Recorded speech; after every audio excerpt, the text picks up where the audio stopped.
In the bustling heart of a modern city, where the glow of skyscrapers pierced the evening sky like ambitious dreams, a young black woman named Aisha stepped into a dimly lit restaurant. Her heart raced with a mix of anticipation and nerves, the kind that comes from stepping into the unknown. She had agreed to this blind date on a whim, encouraged by friends who insisted it was time to put herself out there after years of focusing on her career. Aisha was no stranger to challenges. As a talented graphic designer in a predominantly white industry, she had faced subtle slights and overt dismissals more times than she could count. But tonight was supposed to be different, a chance for connection, perhaps even romance. As she smoothed her elegant dress and took her seat, the man across from her arrived fashionably late, his smirk already hinting at the storm to come. He was polished, confident, the type who wore privilege like a second skin.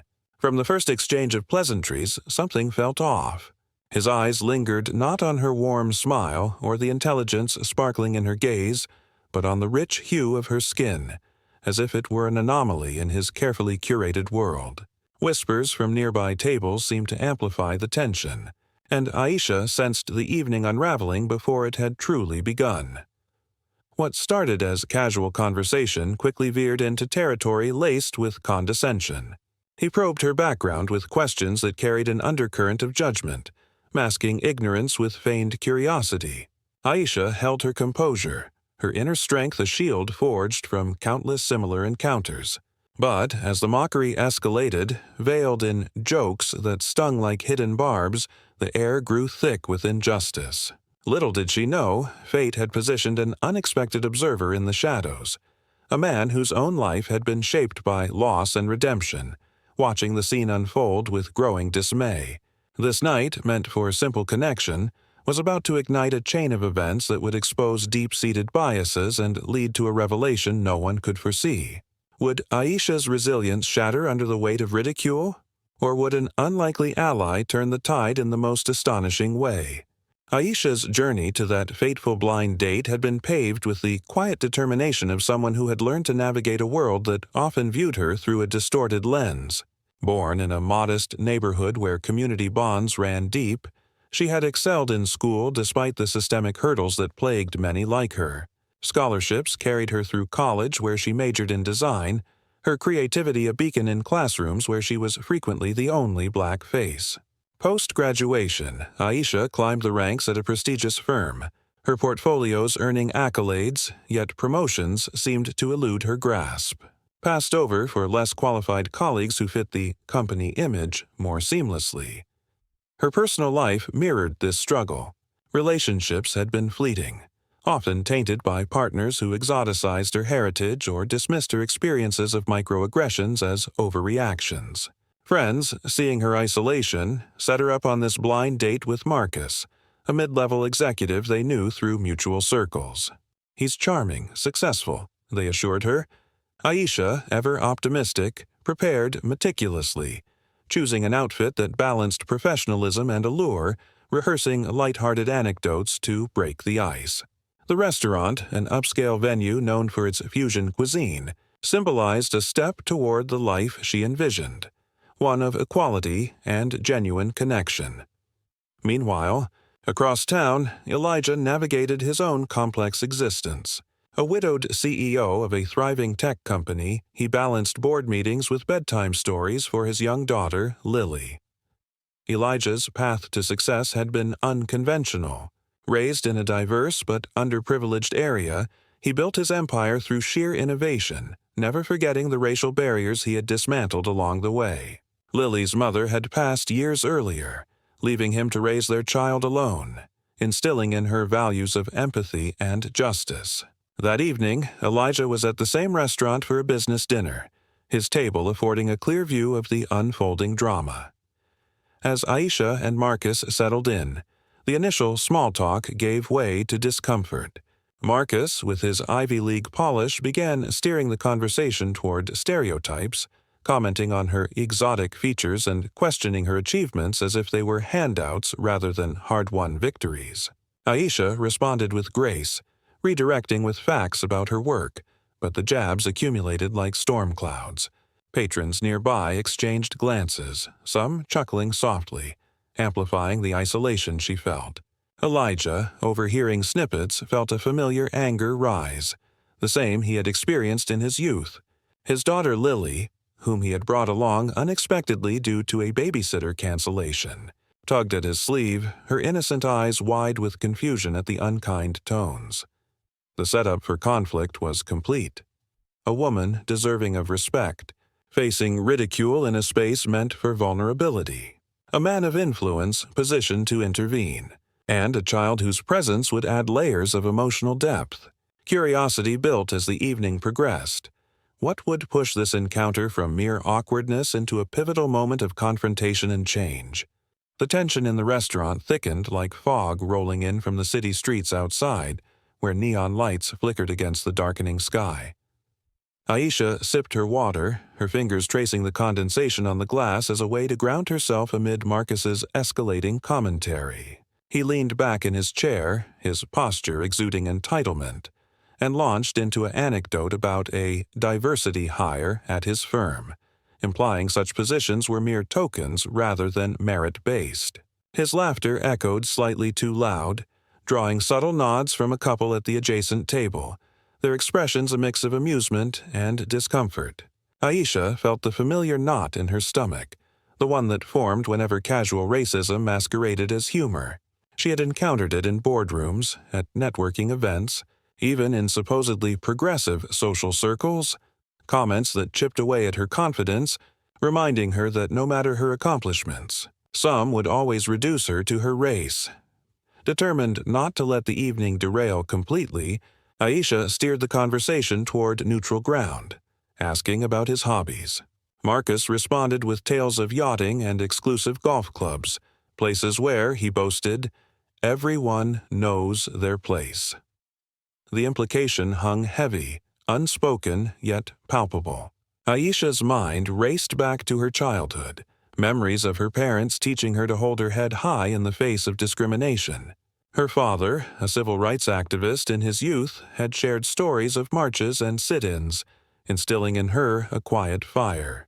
Yet here, in this polished setting, that fire simmered beneath the surface, restrained by the societal expectation for black women to remain composed, lest they be labeled angry or difficult. From his vantage point, Elijah observed the exchange with growing unease. His own experiences mirrored Aisha's in ways he couldn't ignore.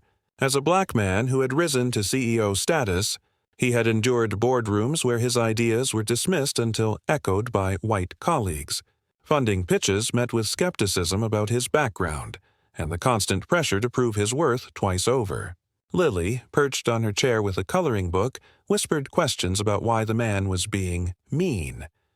Elijah hushed her gently, but his resolve hardened.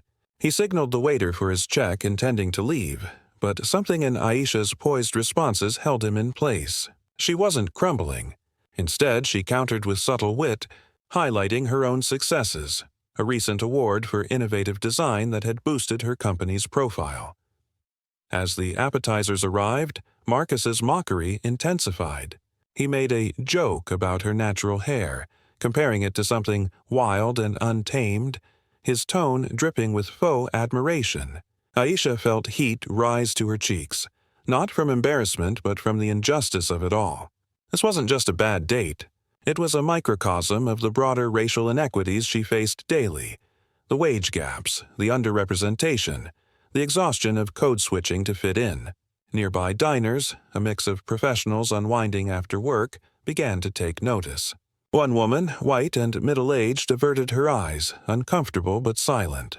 A young couple murmured disapprovingly, but did nothing. The restaurant's ambiance, once inviting with its soft jazz and clinking glasses, now felt oppressive, charged with the weight of unaddressed bias.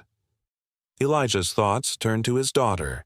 Lily, with her mixed heritage, would one day navigate similar waters. He had shielded her as much as possible, enrolling her in diverse schools and surrounding her with positive role models.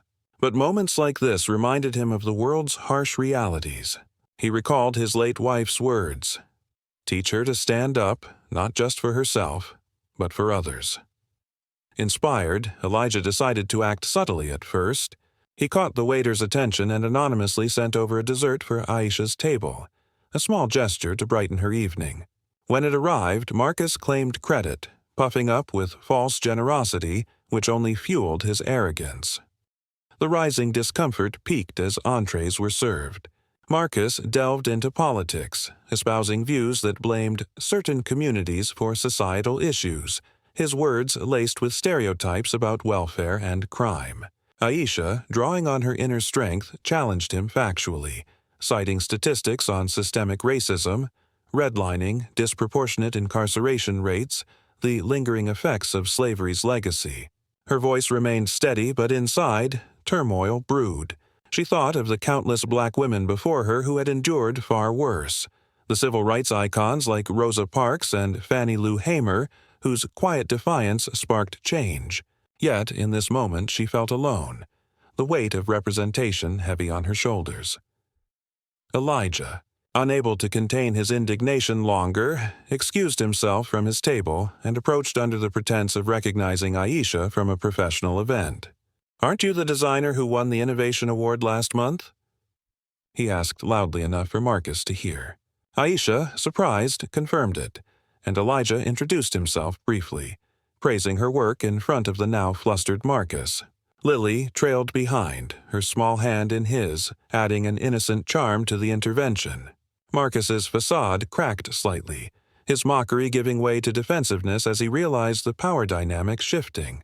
The restaurant buzzed with renewed interest, patrons whispering about the handsome CEO and his adorable child interrupting the tense date.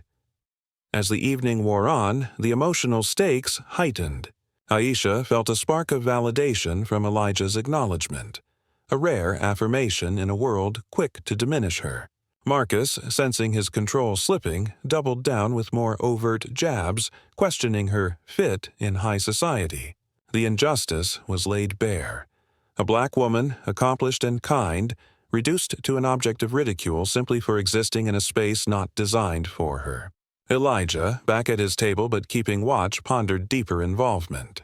His company had initiatives for diversity, but this was personal. Lily's questions about fairness tugged at his heart, reminding him of the generational impact of such encounters. The tension built layer by layer, like a symphony reaching its crescendo. Aisha excused herself to the restroom, needing a moment to compose. There, staring at her reflection, she reaffirmed her worth, drawing strength from ancestors who had overcome enslavement, Jim Crow, and ongoing disparities. Returning, she found Marcus emboldened by her absence, chatting with a waiter about urban issues in a derogatory tone. Elijah, overhearing, felt compelled to act more decisively. He approached again, this time engaging Marcus directly, challenging his views with poise and authority. The exchange drew eyes from across the room, highlighting the racial divide in stark relief. Hours seemed to compress into minutes as the confrontation simmered. Aisha's resilience shone, her responses exposing Marcus's ignorance. Elijah's presence amplified the stakes, his success a counterpoint to the stereotypes Marcus peddled. Lily's innocent observations added emotional depth, humanizing the scene. The rising action wove threads of personal history, societal critique, and budding connection, building toward an inevitable breaking point. Would Aisha walk away empowered, or would the night's injustices leave lasting scars? The air crackled with possibility, each moment pulling the audience deeper into the narrative of prejudice and potential redemption. The atmosphere in the restaurant reached a boiling point, the soft hum of the conversations giving way to a hushed anticipation as Elijah rose once more from his table. Marcus, emboldened by wine and his own echo chamber of beliefs, had just delivered his most cutting remark yet, dismissing Aisha's experiences as excuses for not assimilating properly. The words hung in the air like a challenge, igniting a fire in Aisha's eyes that she could no longer contain. She stood, her chair scraping against the floor, drawing every gaze in the room. "Your ignorance isn't my burden to educate," she stated firmly, her voice carrying the weight of generations silenced. Elijah, with Lily in tow, intercepted just as Marcus began a retort. "Sir, I think it's time you reconsider your words," Elijah interjected, his tone authoritative yet calm, the CEO in him commanding respect. Marcus turned, sizing him up, but recognition dawned. Elijah's face had graced business magazines. The power imbalance flipped dramatically. Patrons leaned in, phones discreetly recording the unfolding drama. Aisha, poised to leave, paused, intrigued by this stranger's defense. The confrontation escalated rapidly. Marcus defended his views, spewing statistics twisted to fit his narrative. But Elijah dismantled them with facts, citing studies on implicit bias. The racial wealth gap widened by policies like discriminatory lending. Lily, sensing the intensity, clung to her father, her small voice piping up. "Daddy, why is he yelling?" The innocence pierced the tension, humanizing the moment and exposing the ugliness of prejudice to all. Aisha joined the fray, her eloquence shining as she shared a personal anecdote of being pulled over unjustly by police, a story echoed in countless black lives. Marcus faltered, his mockery crumbling under the dual assault of logic and lived experience. The manager approached, urging calm, but the damage was done. The scene had become a public reckoning. Elijah, in a bold move, turned to Aisha. "Your strength is inspiring," he said, his eyes meeting hers with genuine admiration. In that instant, amid the chaos, a connection sparked, electric and unforeseen. As Marcus stormed out, muttering excuses, the restaurant erupted in murmurs. Aisha and Elijah shared a moment, his offer to escort her out leading to an exchange of numbers. The climax peaked with Elijah's whispered confession. His own battles with racism had made him vow to be an ally. The intensity crested, leaving hearts pounding and minds racing toward resolution. In the aftermath of the explosive confrontation, the restaurant slowly returned to its rhythm, but for Aisha, Elijah, and even the onlookers, nothing would be the same. Aisha gathered her things, her pulse still racing from the adrenaline, but a newfound sense of empowerment coursed through her. Elijah, with Lily yawning against his shoulder, insisted on walking her to her car, the cool night air a welcome contrast to the heated interior. As they strolled, conversations flowed naturally, about her designs, his company, and shared dreams of a more equitable world. Lily's sleepy chatter about wanting a new friend like Aisha added warmth, melting the evening's chill. Days turned to weeks, and what began as a chance encounter blossomed into something profound. Elijah reached out, inviting Aisha to coffee, then dinners, where they delved into vulnerabilities. His grief over his wife's loss, her frustrations with systemic barriers. Their bond deepened, rooted in mutual respect and understanding. Aisha introduced him to her cultural traditions, family gatherings filled with soul food and stories, while Elijah shared his vision for corporate change, implementing diversity programs inspired by her insights. Months later, on a serene evening overlooking the city skyline, Elijah knelt before Aisha, a ring sparkling under the stars. "From the moment I saw your grace under fire, I knew you were extraordinary," he said. The proposal, surprising yet inevitable, symbolized triumph over adversity. They married in a ceremony blending their heritages, Lily as flower girl, a testament to blended families and resilience. The impact rippled outward. Aisha's story, shared anonymously on social media, inspired discussions on blind date biases and allyship. Elijah's company launched initiatives combating workplace racism, influencing industry standards. Their union challenged stereotypes, proving love could bridge divides. Yet the takeaway lingered. In a world rife with racial injustice, from unequal education to biased AI, individual acts of courage matter. How many more encounters go unchallenged? What if we all stood up? This narrative urges reflection. Confront bias, foster empathy, and build a future where no one is mocked for their skin. Engage below. What's your story of overcoming prejudice?